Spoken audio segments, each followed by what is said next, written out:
Hello, Pace 111 class. It's Steve. I hope that you're doing well. I wanted to just do this quick tutorial about the discussion board, the discussion forums, to provide you some helpful tips as we move forward in the session and get deeper into the course. There will be pretty much a discussion every week, so we want to make sure that you have mastered the art of discussion as we go into week number 3, which will start next Wednesday, June 2nd. So I provided here, as you can see, some quick tips for you on how to effectively, how to do an effective post, basically, in the discussion forum. So the first thing that we want to focus on is responding to all of the writing prompts. So we want to make sure that we're reading carefully what are the topics that you're being asked to cover in your initial post.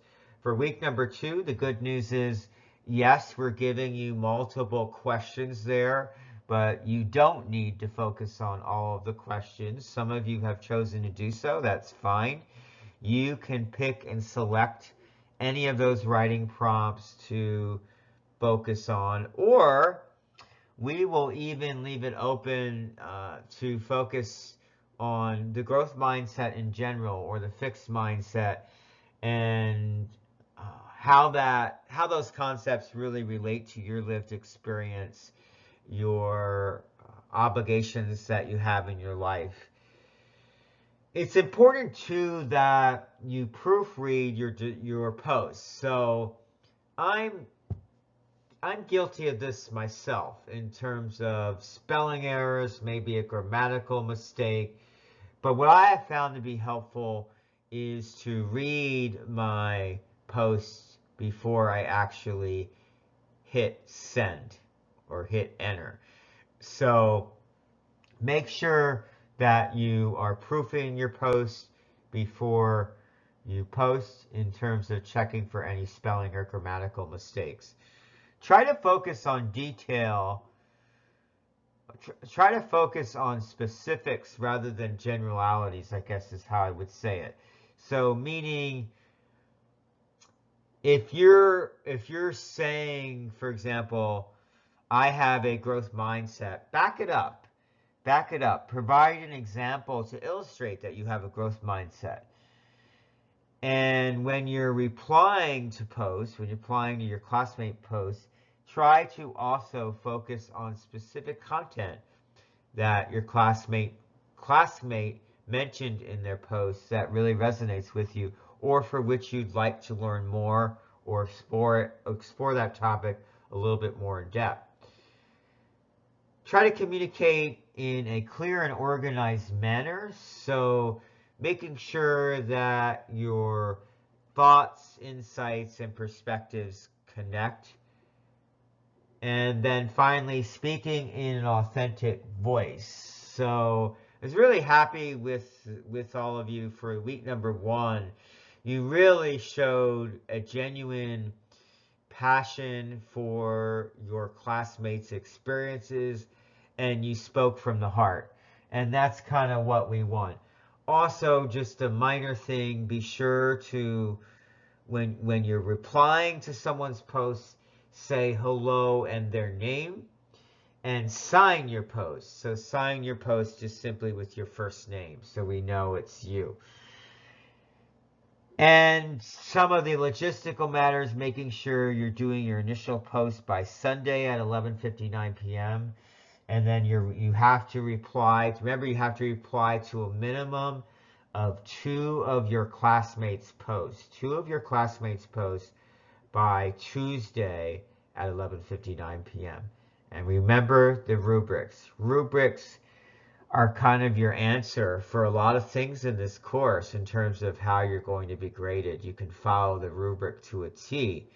Now, I wanted to just mention about this feedback model called the RISE model that I tend to try to use when I'm replying to posts as best I can. So this is an effective model to making sure that we're not just, when we're replying to someone's post, we're not just saying things like, great post, or thanks for your post. We want to go beyond that. We want to go beyond just the acknowledgement that the person has posted. We want to, as I mentioned earlier, have an investment in the content of their posts. So a lot of you have been effectively practicing the reflection, the first step there. You can see some examples there. These are statements that typically start with I relate or I liked, I appreciate, where you mention X, Y, and Z. A lot of you are already doing that. Wonderful. Thank you. That's great. The next step, the inquiry phase, the inquiry aspect of replying to a post, is where you're asking a question of a topic or theme from your classmates' post. So you're inquiring further. You want more information. You're demonstrating curiosity a little bit. You see there some of the examples. Have you considered looking at X from Y perspective? All of you have very extensive lived experiences, so you may be able to provide an alternative perspective, and that's going to be the next step, the suggesting. So these are going to be statements that start with you might consider, or you might want to consider, you might want to include. Some of you are already doing this as well. And then finally, the elevation aspect of replying to a discussion post. This is where we're taking the discussion to a new level. So you're asking your classmate to maybe expand upon for their future, for future purposes, expand upon concept A or concept B. Now, I'm not able to grade you on this RISE model. If you notice that in the rubrics for the discussions, it doesn't have this model listed. You're going to be graded according to the rubric. But I did provide some feedback for the week number 1 discussions that might be helpful to you moving forward. And I realize I'm giving this to you on a Sunday, and your discussion is due tonight, so I'm not expecting you to go back and now change everything and see, am I elevating the discussion? You don't need to do that, but this is just a helpful model for our future discussions to look at. We want to really we want to maximize the effectiveness of our dialogue that we're having in this course. And this RISE model is a really great way to do that.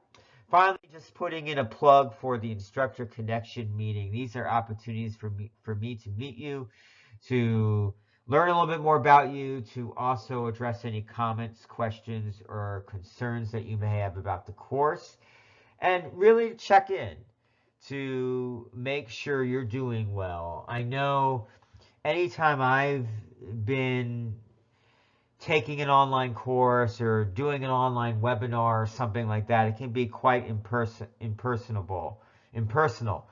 So we want to try to make this a little bit more personal for you, this course, and that's hence the reason for these Instructor Connection meetings, and then also me sometimes providing audio replies rather than just typing in a message. So I know you don't want to hear my voice, but it's important that you know that there's a human being on the other side of this computer. So thank you for listening. I really do appreciate your time. Keep up the good work that you're doing. And as always, feel free to reach out to me for any questions that you may have. Thanks again.